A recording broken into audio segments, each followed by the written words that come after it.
Ladies and gentlemen, welcome back to the finest Dawn of War Pro modcasts this side of East Yorkshire, and today we'll have a 1 versus 1 on Fata Morga.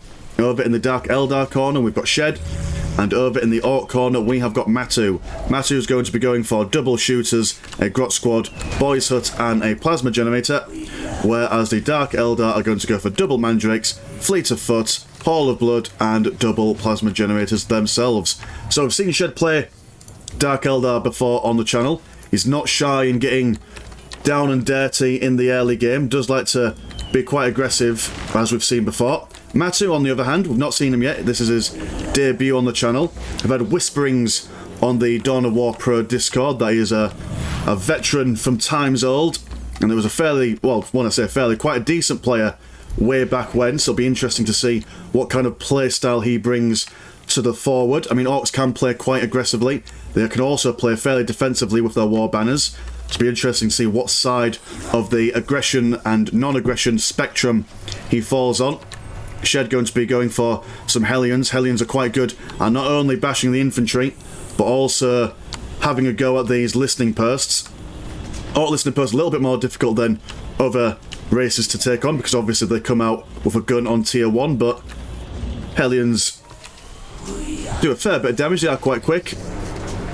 We'll be able to get in and out before any serious damage has been taken. Everyone just capturing their nearest and dearest at the moment. One Hellion squad. It's already been finished. Oh no, never mind. He cancelled it, but then re-put it on. Trying to trick me with his Dark Eldar witchery and nonsense. We do have some hard boys out for the Ork player, for Matu. Heavy to medium infantry. We'll be able to stand up against Hellions a little bit better, I would say, a little bit better. I mean, not so much as Hellions are good against infantry and heavy infantry, but we do have Slugger boys and as well as 2 shooter boys as well to provide ranged fire as well. So there is that to take into consideration. Grot's managing to lose one pair of one pair of small green skins down here before being forced back. Hellions fleeing to this side of the map might have a cheeky look at this critical location. Dark Eldar do have a fair bit of an advantage, I would say, in the early game, especially on this map. Lots of room for them to manoeuvre around. Archon out on the field, making use of that fleet of foot that the Dark Eldar have access to in Dawn of War Pro. We'll probably be coming around, seeing what he can see in the base, potentially seeing, maybe doing some scouting, maybe doing some plasma generator bashing. We do have a big mech on the field. I assume he will be researching his custom teleporter at some point. Archon, seeing the Orks going on the right flank, will decide to commit to listening post. Very quickly, combined close combat damage from these guys will make mincemeat of this listening post. Mandrakes capturing the critical location in the middle, being pestered by the Slugger boys. Double shooter boys going to be moving in support, while also trying to decap that critical location over there. Going to make quick work of these Slugger boys, going to try and prevent them from capturing that, or should I say decapping that critical location in the middle. Will not manage to get him there. Big Mech and his hard boys moving in. Slugger boys still online. Shooter boys are going to be pushed back by these Hellions. More Hellions coming round on the flank. It's going to be jumping in. And these shooter boys are a little bit worse for wear at the moment. One model going down. These Slugger boys have been slowed down by Archon's ability. Completely forgot what it's called at the moment, but it is a general slur. I do believe it also helps him regenerate health as well. I do believe that is one whole Slugger boy squad wipe. But not massive losses for the Orks, to be fair. They do start with a free Slugger boy squad at the beginning of the game, so you can kind of throw away that squad once you've got all your points capped. Do a pile of guns over yonder as well. 95 and 20 compared to 79 and 20 for the Orks. And to be fair, that you would expect that at the beginning of the game. Dark Eldar tend to have the economic advantage at the beginning of the game. We're under attack. The Orks are all about that slow build-up. Well, not slow build-up, shall we say. They're all about momentum, I would say. About building up those war banners, building up their units. Got to be careful not to lose their war banners, magic. Oh dear, that's a bit of a interesting place to retreat for that Archon. this lonely elite incubi is just going to take it. He's accepted his fate in the firing squad, getting shot down. But yeah, it's all about momentum for Orks, I reckon. And the aim of the game for the Dark Eldar here is to disrupt said momentum. Mandrake's capturing all the lost souls that were, well, lost, should I say, in the engagement in the middle here. Good to see that the soul mechanics are not being forgotten in this game. Shooters going for their big shooters. 4 minutes. Though there is a lot of close combat units for them to have to deal with. Throwing a grenade over, managing to kill one Mandrake. Our boys and the big mech are going to have their work cut out for them to defend these shooter boys. What else is going on in the base at the moment? Any other units? Custom teleporters. So all the way through that, no teleporter for the big mech. Till now, he didn't have the big zappy bits on top, but now he does. We'll be able to teleport around. There's some storm boys on the field, and these are much like the Hellions for the Orks. Very good at bashing buildings, well, lightly fortified buildings, should I say. Also very mobile as well, so maybe countering the Dark Eldar's harassment with their own.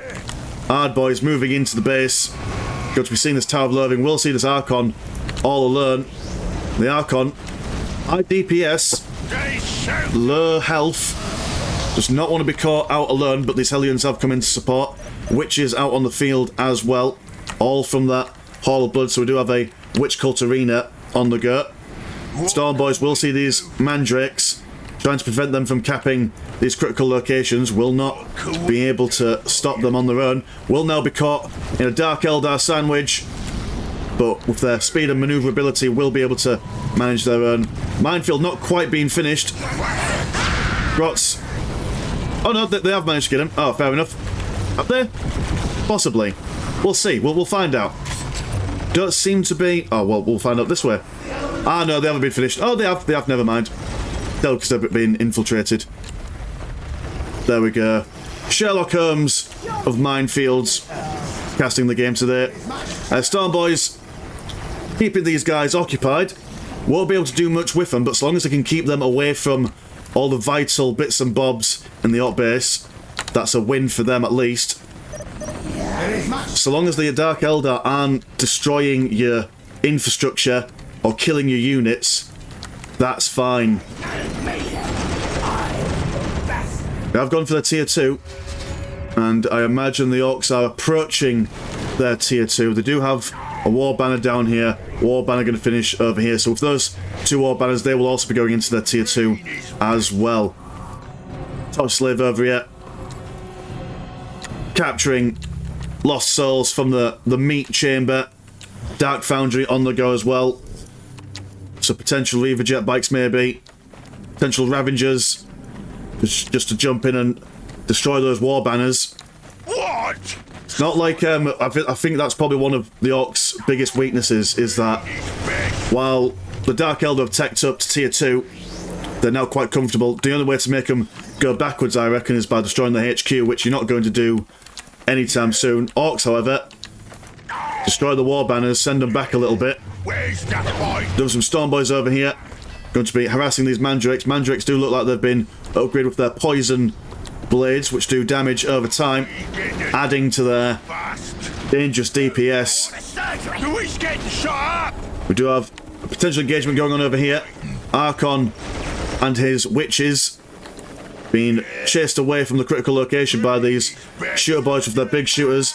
Over on this side, we do have a lot of Hellions being bashed around by these hard boys. Hard boys have been done in with, I do believe it's a Rend Soul ability, maybe, possibly. It is an ability from the Souls thing from the Dark Eldar.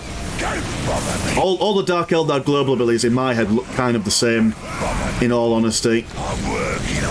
Hellions, though, will not win this engagement, to be fair. There is a Nob leader in there with a big mech. Pure Boys and Storm Boys did seem to take down one witch model down here. We're ready. Which is now going to turn their attention to trying to assist their Hellion allies. Still got 2 squads, though one has only got 1 lad in, although dear oh dear manages to turn around. a bit zealous in the field will lose a whole squad there. Big Mech teleporting away, but he will be constantly harassed all the way back home if the Dark Eldar want to go for it.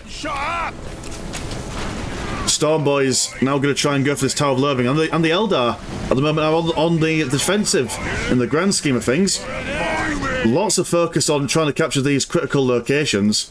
I wonder if that is the play from the Dark Eldar's perspective, not going for the jugular, so to speak, but just using their manoeuvrability to have map domination. But with this war truck, Mad Docs as well, the Orks are bringing the fight to the Dark Eldar. We have Reaver jet bikes in there. Effective against infantry in general. Still very vulnerable. It's not something that you normally see people go in at this stage of the game. But while this is going on, and the Tower of Loathing's been taken down by the Big Mech and the Ad Boys, the Eldar are responding in kind, but this minefield is causing a lot of trouble for the Dark Eldar. They won't be able to go in and just smack around this listening post anytime soon. Storm Boys zipping around with their upgraded backpacks. More Reaver jet bikes on the way out. Does seem like they're going to go for a bit of a fleet. No homunculus laboratory for them as of yet. Not sure if they get their upgrades in Dawn of War Pro in the Dark Foundry or whether they get it in the homunculus laboratory, but we won't be seeing any super jet bikes anytime soon. Mandrakes just doing a bit of scouting themselves. More burning and boomy research is going on. The Ork flamethrowers and rockets will do more damage, and the Shooter Boys are going for their rocket launchers since they have seen these Reaver jet bikes. I do quite like how Matu, he only went for, because in Shooter Boys can have maximum of 3 of any of these upgrades, and went for 2 big shooters but left 1 space open in case he needs to get a rocket launcher. So very nice forward thinking there. Do have a homunculus and a warrior squad out over here. Wonderful concave going on here, and we do have a, I could swap over, we can see that they've built a webway portal. So Dark Eldar and Dawn of War Pro have access to webway portals. The Archon can make them, as well as the the Tortured Slave. So it does add to their manoeuvrability. 92 and 49 compared to 160. So I do believe that is, yep, that's an economic advantage towards the Orks now. So the Dark Eldar will need to use their impressive manoeuvrability to make surgical strikes onto the Ork base. It's not all over. The Dark Eldar still have quite a sizable amount of DPS that they can bring to very specific points of the map. As long as they're quick, they get in and they get out. It's all still to go for the Orks, even with their war trucks and their their Shooter Boys and not Shooter Boys, their Storm Boys and war tracks. Still quite mobile, but not nearly as mobile as what the Dark Eldar are, and they are almost getting surrounded on that war track, which would have given them an opportunity to take that out. Warrior squads armed with some blasters,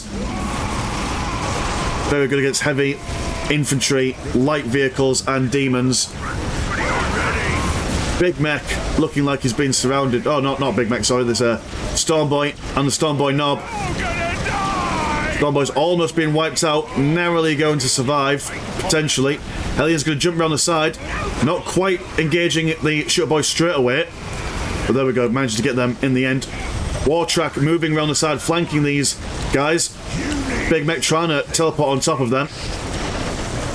But the Reaver Jet Bike Micro is real. We'll move around the sides, keeping away from the close combat units, trying to focus down on these Shooter Boys. Tank Zapper going on these Reaver Jet Bikes, stopping them from moving. Then, oh dear, yeah, a grenade managing to take them both out at the same time. But the Orks aren't in a pretty situation either. Morale has been broken on the right flank. These witches are doing what they do best, cutting through hide and hair of the Orks. Shooter Boy still online there. Even with the best attempts from the Dark Eldar, these Shooter Boys have been constantly firing all the way through that engagement.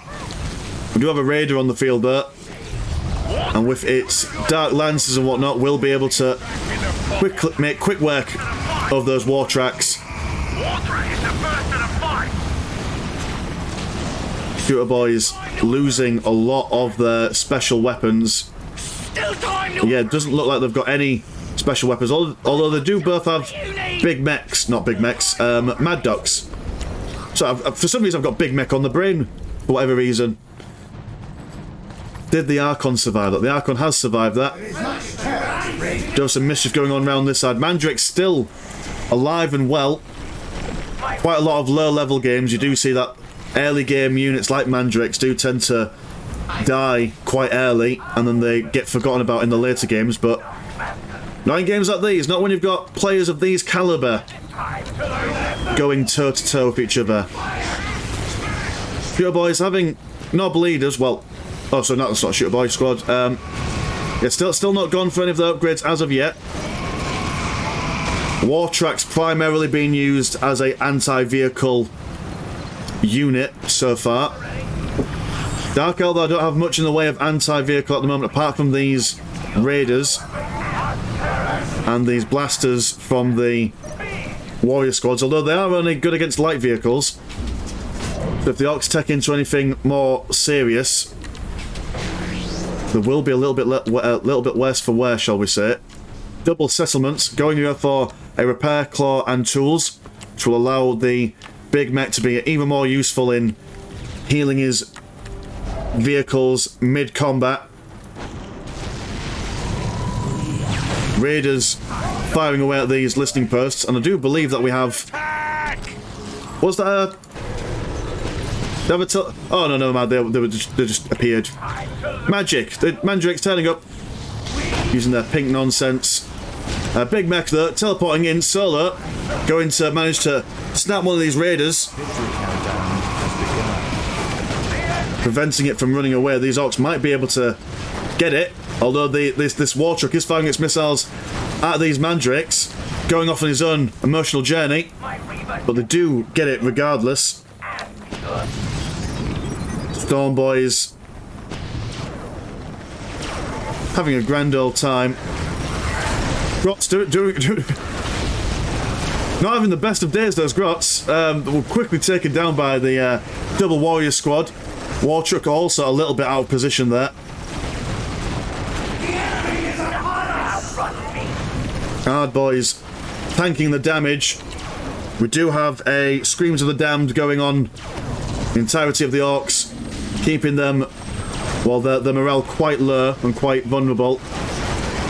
Hard boys though going for some fighting juice, which will keep them cheerful and happy. Big pink gas going on here. I imagine this does some damage over time as well as morale nonsense. We are approaching the stage of the game where I'm losing my knowledge of Dark Eldar. I have casted a couple of Dark Eldar games in Dawn of War Pro, but none of them have ever gotten into the mid to late game. It's always been quite quick games, so we're riding solo, boys and girls, from the seat of our pants. I'm sure that the Dawn of War Pro people, well, I'll ask in the Discord and whatnot, but I'm sure that they'll be able to inform us in the comments at what certain abilities do and whatnot. Wonderful bunch of boys. If you are interested in joining the Discord and playing these kinds of games, the links are in the description. Everyone just standing still, keeping their eyes on each other, not wanting to commit to any engagements at the moment.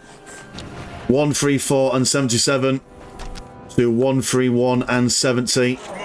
Orks firmly in tier 2 now, or tier 3 even, sorry. They've got their Lurid Lehman Russes. We've got the best Shooter boys with their flash gits in tow. Just been engaging at range, forcing these Dark Eldar back. Both players have got their double HQ units. Webway portals being used. Mandrakes popping up a portal themselves. Going to focus on these hard boys. Again, trying to keep control of these critical locations by the looks of things. Also allowing the Dark Eldar to maybe potentially teleport around this side and go for a flanking manoeuvre. Warriors are going to have a hard time against these shooters. They have once again got their big shooters and whatnot. also got their rocket launchers. Ravager being slowly but surely going to be upgraded with their Dark Lance. At the moment they have just got their other weapon, whatever it is. Big bomb coming from the big mech. Reaver jetbacks not quite knowing what to do in this engagement at the moment. Looted tank standing firm on the front lines, going to be zoning out any close combat nonsense for the moment. Oh, he says that, but the Archon's snuck around the side. Double looted tanks, so that's quite a serious amount of armour for the Dark Eldar to deal with. Archon is going to turn his attention to these looted Lehman Russes. And in a vacuum, an Archon would do a fair, decent job against these looted Lehman Russes, but not when there's this serious amount of shooter boys on the field. Raider now out. We'll be seeing what he can do against these Lehman Russes. One Lehman Russ has gone down.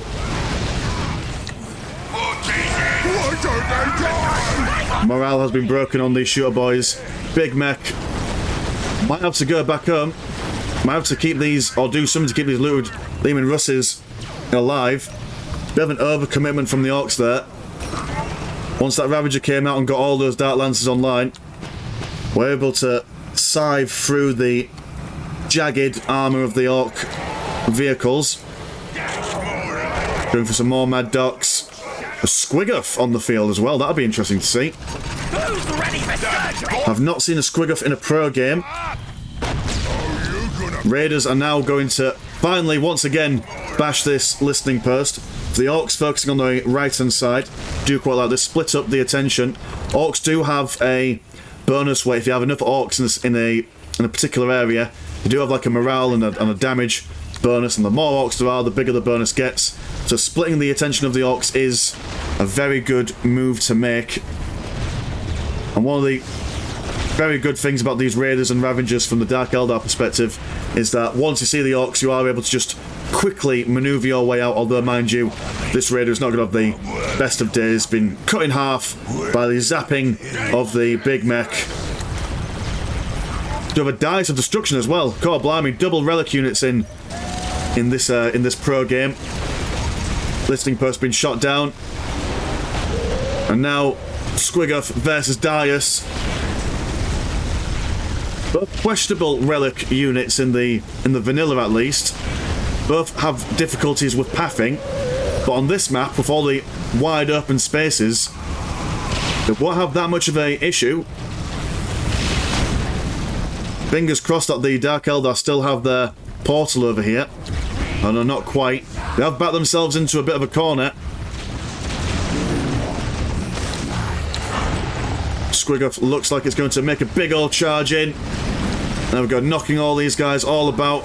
Dice of Destruction, siving a dark line through the Ork ranks, breaking the morale of these shooter boys. Squiggoth just keeping the bulk of the Dark Eldar away from the main engagement. Mandrake's not even giving one iota for combat, just in it for the souls. You have quite a lot of souls at the moment. I mean, another... well, I wouldn't say maybe like a screens of damage, but maybe a corrosive acid over some of these buildings, maybe a soul storm around the back of the shooter boys to prevent them from retreating. Fleet of foot going in for these warriors, going to go around the side, see if they can take down a couple of shooter boys. Squiggoth trying to zone out this Dice of Destruction. Dice does not want to stay in close combat with that Squiggoth. Dice has been zapped by the big mech, will be forced into close combat with this Squiggoth. Although Squiggoth is taking a lot of damage, it is considered a heavy vehicle, and there are lots of anti-vehicle weapons going on at the moment from the Dark Eldar side, or I think so anyway. I mean, there were, until they got all occupied by the Nob squads and whatnot.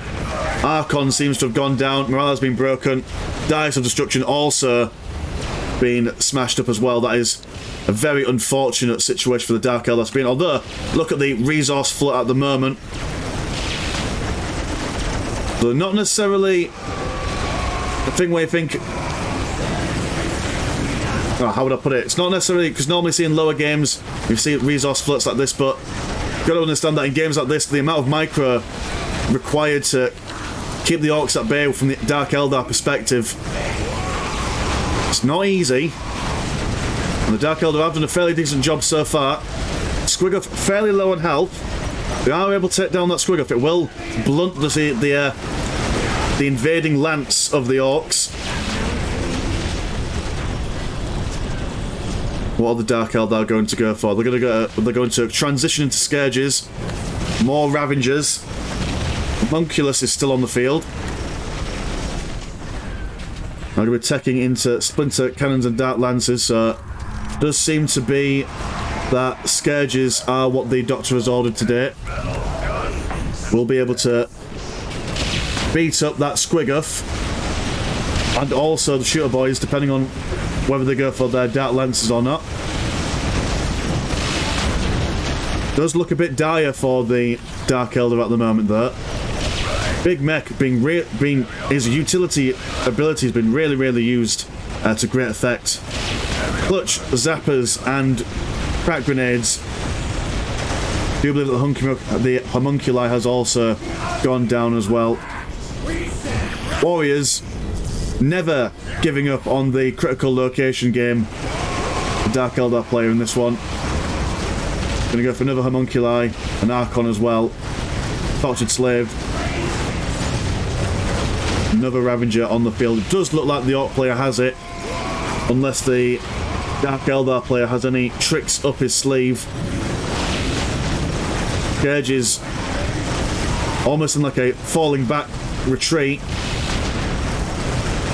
Fire out the Shooter Boys, then jump back, then fire again, then jump back. Seems to be a grenade going off at some point during over here. And these cool little symbols over there. Again, late game Dark Eldar, so it's the first time we've seen it on this channel for Dawn of War Pro mod. Which is a mod, it's definitely a mod. It's not pro players, it's a mod. Ravager slinking out from the back. Will be taking down this war track there.